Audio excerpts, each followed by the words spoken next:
Oman की खाड़ी में मौजूद 11 ईरानी जहाज तबाह हो गए हैं। अमेरिकी सेना ने ईरान के जहाजों को तबाह कर दिया है। यूएस सेंट्रल कमांड ने दावा किया कि 2 दिन पहले ओमान की खाड़ी में ईरानी शासन के 11 जहाज मौजूद थे, लेकिन अब वहां पर एक भी जहाज नहीं है। अब देखिए, सेंटकॉम ने आरोप लगाया है कि ईरान दशकों से अंतर्राष्ट्रीय शिपिंग को परेशान और निशाना बनाता रहा है।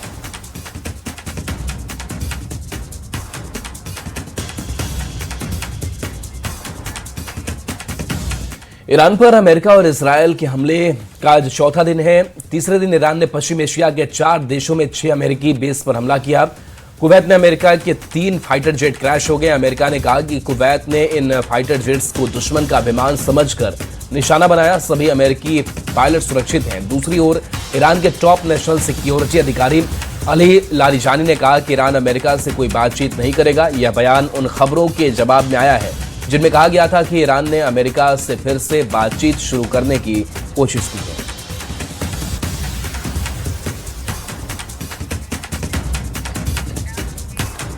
अमेरिका के राष्ट्रपति डोनाल्ड ट्रंप ने एक बार फिर से ईरान पर हमला बोला है। ट्रंप ने ईरान पर हमले जारी रखने की बात को फिर से दोहराया है।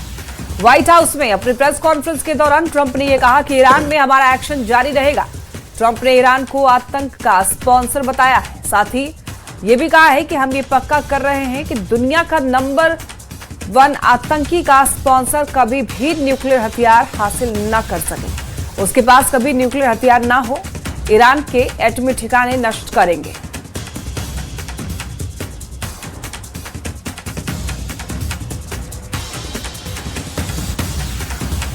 Ensuring that the world's number 1 sponsor of terror can never obtain a nuclear weapon, never going to have a nuclear weapon. I said that from the beginning. They're never going to have a nuclear weapon. They were on the road to getting one legitimately through a deal that was signed foolishly by our country.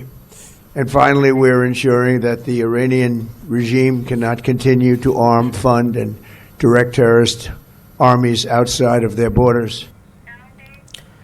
अमेरिकी राष्ट्रपति Trump ने महायुद्ध को लेकर एक और बड़ा बयान दिया। राष्ट्रपति ट्रंप ने कहा कि ईरान के खिलाफ सैन्य कार्रवाई की 4 से 5 हफ्ते तैयारी की गई थी और जरूरत पड़ी तो ऑपरेशन लंबा चलेगा। ट्रंप ने ईरान के खिलाफ ऑपरेशन इपिक फ्यूरी को बड़ा सैन्य ऑपरेशन अभियान बताया।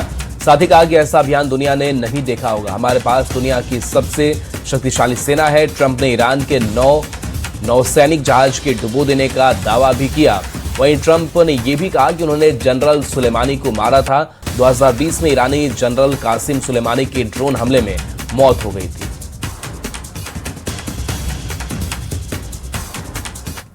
We have the strongest and most powerful by far military in the world, and we will easily prevail.